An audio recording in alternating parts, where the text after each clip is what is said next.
সংবাদ সবাইকে স্বাগত জানাচ্ছি। আমি ফিরোজ তোহা। শুরুতেই সংবাদ শিরোনাম জানিয়ে দেব এই মুহূর্তে হাতে পাওয়া সর্বশেষ গুরুত্বপূর্ণ আপডেট বাংলা সংবাদ। মাদারীপুরে আধিপত্য বিস্তারকে কেন্দ্র করে দু গ্রুপের সংঘর্ষে হাতবোমা বিস্ফোরণের ঘটনায় ইকবাল ব্যাপারী নামের এক ব্যবসায়ী নিহত হয়েছেন। এ সময় উভয় পক্ষে আহত হয়েছে অন্তত 10 জন। শনিবার 9টার দিকে মাদারীপুর পৌরসভার চরমুগরিয়া বাজারে ঘটনা ঘটে। এ সময় দুটি বসতঘরে অগ্নিসংযোগ ও 20টি ব্যবসা প্রতিষ্ঠানে ভাঙচুর ও লুটপাট চালানো হয়। এবারে জানাবো, তথ্য ও সম্প্রচার উপদেষ্টা মোহাম্মদ নাহিদ ইসলাম বলেছেন, প্রতিটি জীবনের মূল্য আছে। সকল হত্যাকাণ্ডের বিচার করবার পাশাপাশি সবাই যেন সুবিচার পান সে বিষয়টিও নিশ্চিত করা হবে। জানাবো, রিমান্ড শেষে আদালতে ইনু, দীপুমণি ও জুনায়েদ আহমেদ পলক। রিমান্ড শেষে আদালতে হাজির করা হয়েছে জাতীয় সমাজতান্ত্রিক দলের সভাপতি ও সাবেক মন্ত্রী আসনুল হক ইনু, সাবেক সমাজকল্যাণ মন্ত্রী দীপুমণি, সাবেক টেলিযোগাযোগ ও তথ্য প্রযুক্তি প্রতিমন্ত্রী জুনায়েদ আহমেদ পলক, সাবেক police inspector general Chowdhury Abdul Al মামুনকে রোববার সকালে তাদের ঢাকার সিএমএম আদালতে তোলা হয়। এদিকে 35,000 পিস ইয়াবাসহ পুলিশ সদস্য আটক। 35,000 পিস ইয়াবাসহ এক পুলিশ সদস্যকে আটক করেছে মাদকদ্রব্য নিয়ন্ত্রণ অধিদপ্তর কক্সবাজার জেলা কার্যালয়। গত শনিবার রাত 8টার দিকে মাদকদ্রব্য নিয়ন্ত্রণ অধিদপ্তরের সহকারী পরিচালক মোহাম্মদ সিরাজুল মোস্তফার নেতৃত্বে একটি টিম তাকে আটক করে। মাদকদ্রব্য নিয়ন্ত্রণ অধিদপ্তরের একটি সূত্র এ তথ্য নিশ্চিত করেছে। এবারে থাকছে পল্টন থানার স্বেচ্ছাসেবক দলের ব্যানারে নয়াপল্টনে বিক্ষোভ মিছিল। বিএনপি নয়াপল্টনের কেন্দ্রীয় কার্যালয়ের সামনের সড়কে বিক্ষোভ মিছিল অনুষ্ঠিত হয়েছে। বিকেলে পল্টন থানার স্বেচ্ছাসেবক দলের ব্যানারে কর্মসূচি পালিত হয়। এবং সর্বশেষ জানাবো আন্তর্জাতিক সংবাদ। 1 বছর ধরে মণিপুর জ্বলছে, মোদি কি করেছেন? প্রশ্ন ওয়াইসির। সর্বভারতীয় মজলিসে ইত্তেহাদুল মুসলিমিনের প্রধান আসাদুদ্দিন ওয়াইসি বলেছেন, প্রধানমন্ত্রী নরেন্দ্র মোদী নিজ দেশের সংঘাতে জর্জরিত মণিপুর রাজ্যে যাচ্ছেন না, কিন্তু তিনি আবার রাশিয়া ইউক্রেন যুদ্ধবন্ধের চেষ্টা চালাচ্ছেন। দলটির একটি অনুষ্ঠানে ধর্মীয় এই নেতা জানিয়েছেন, তিনি কেন মণিপুরে যাচ্ছেন না সেটি তিনি বুঝতে পারছেন না। তিনি মোদির কাছে প্রশ্ন রেখেছেন, গত 1 বছর ধরে মণিপুর জ্বলছে, তিনি এ সময়ের মধ্যে রাজ্যের জন্য কি করেছেন? এতক্ষণ শিরোনাম শুনছিলেন, এবার বিস্তারিত। প্রিয় দর্শক, আপনি যদি এই চ্যানেলে নতুন হয়ে থাকেন, ভিডিওটি দেখতে দেখতে চ্যানেলটি সাবস্ক্রাইব করে আমাদের সঙ্গে থাকুন। আর এই ভিডিও সম্পর্কে আপনি আপনার মূল্যবান মতামতটি কমেন্ট বক্সে জানিয়ে দিন। আর হ্যাঁ প্রিয় দর্শক, জানিয়ে দিন ভিডিওটি কোথা থেকে দেখছেন। মাদারীপুরে দু গ্রুপের সংঘর্ষ, হাতবোমা বিস্ফোরণে নিহত 1। মাদারীপুরে আধিপত্য বিস্তারকে কেন্দ্র করে দু গ্রুপের সংঘর্ষে ও হাতবোমা বিস্ফোরণের ঘটনায় ইকবাল ব্যাপারী নামের এক ব্যবসায়ী নিহত হয়েছেন। এ সময় উভয় পক্ষে আহত হয়েছেন অন্তত 10 জন। শনিবার রাত 9টার দিকে মাদারীপুর পৌরসভার চরমুগরিয়া বাজারে ঘটনা ঘটে। এ সময় দুটি বসতঘরে অগ্নিসংযোগ, 20টি ব্যবসা প্রতিষ্ঠানে ভাঙচুর, লুটপাটের ঘটনাও ঘটেছে।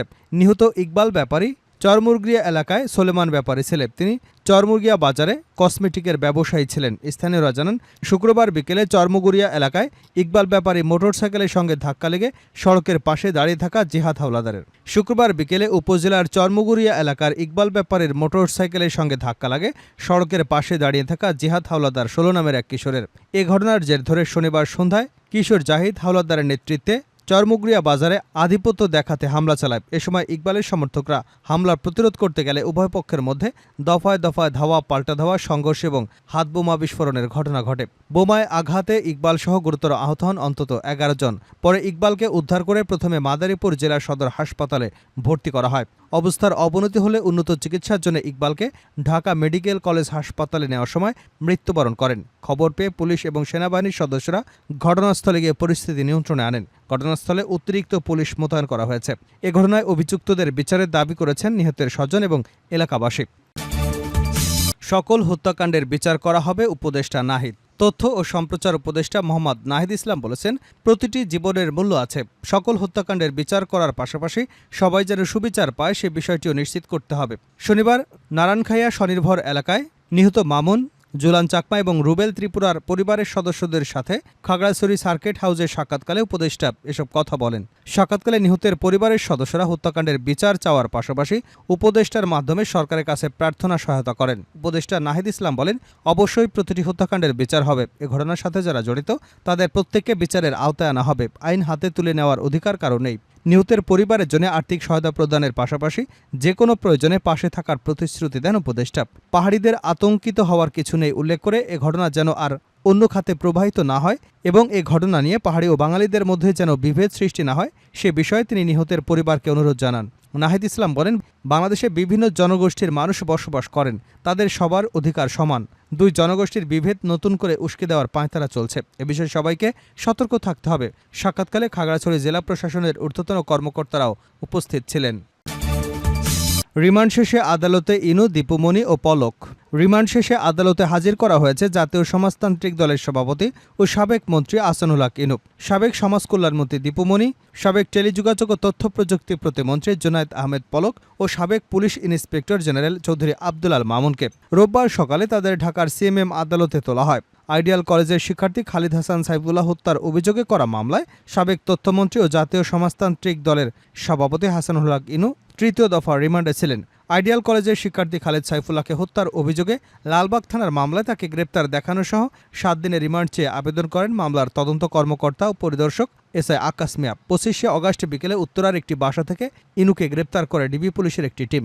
26শে অগস্ট রাজধানীর নিউ মার্কেটে ব্যবসায়ী আব্দুল ওয়াদুদ হত্যা মামলায় তার 7 দিনের রিমান্ড মঞ্জুর করেন আদালত। 24শে অগস্ট রাজধানীর বাড্ডা থানার মামলায় আওয়ামী লীগের যুগ্ম সাধারণ সম্পাদক ও সাবেক মন্ত্রী ডক্টর দীপুমণিকে 4 দিনের রিমান্ড মঞ্জুর করেন আদালত। শাহজালাল আন্তর্জাতিক বিমানবন্দর থেকে 6 অগস্ট আটক হন জুনায়েদ আহমেদ পলক। ভারতের রাজধানী নয়াদিল্লি যাওয়ার উদ্দেশ্যে বিমানবন্দরে ভিআইপি লাউঞ্জে অপেক্ষায় ছিলেন তিনি। এ সময় বিমানবন্দরের কর্মচারীরা তাকে ভিআইপি লাউঞ্জ থেকে আটক করেন। কিছুক্ষণ পর বিমান বাহিনীর কর্মকর্তারা এসে তাকে আটক করেন। 35,000 পিস ইয়াবাসহ পুলিশ সদস্য আটক। 35,000 পিস ইয়াবাসহ এক পুলিশ সদস্যকে আটক করেছে মাদকদ্রব্য নিয়ন্ত্রণ অধিদপ্তর কক্সবাজার জেলা কার্যালয়। গত শনিবার রাত 8টার দিকে মাদকদ্রব্য নিয়ন্ত্রণ অধিদপ্তরের সহকারী পরিচালক মোহাম্মদ সিরাজুল মোস্তফার নেতৃত্বে একটি টিম তাকে আটক করে। মাদকদ্রব্য নিয়ন্ত্রণ অধিদপ্তরের একটি সূত্র এ তথ্য নিশ্চিত করেছে। আটক ওই পুলিশ কর্মকর্তার নাম জাহাঙ্গীর আলম। তিনি পুলিশের কনস্টেবল পদে ঢাকা জেলা কোর্টে কর্মরত ছিলেন। এর পূর্বে ওই পুলিশ কর্মকর্তা দীর্ঘদিন কক্সবাজারের কুতুপালং শরণার্থী ক্যাম্পেও এপিএফপিএন সদস্য হিসেবে কর্মরত ছিলেন। জানা গেছে, কক্সবাজার সদরের ঝিলজয় সিএনজিতে করে ইয়াবা বহন করে নিয়ে যাবার সময় তাকে আটক করে মাদকদ্রব্য নিয়ন্ত্রণ অধিদপ্তর। এরপর তার সাথে থাকা ব্যাগ থেকে 35,000 পিস ইয়াবা সহ হাতে নাতে আটক করা হয়। ইয়াবা পরিবহনে সহযোগিতার অপরাধে সিএনজি চালক শামচুল আলম 32কেও আটক করা হয়। শেষ করছে আন্তর্জাতিক সংবাদ দিয়ে। 1 বছর ধরে মণিপুর জ্বলছে, মোদি কি করছেন? প্রশ্ন ওয়াইসির। সর্বভারতীয় মজলিসি ইত্তেহাদুল মুসলিনের প্রধান আসাদুদ্দিন ওয়াইসি বলেছেন, প্রধানমন্ত্রী নরেন্দ্র মোদি নিজ দেশের সংঘাতে জর্জরিত মণিপুর রাজ্যে যাচ্ছেন না, কিন্তু তিনি আবার রাশিয়া ইউক্রেন যুদ্ধ বন্ধের চেষ্টা করছেন।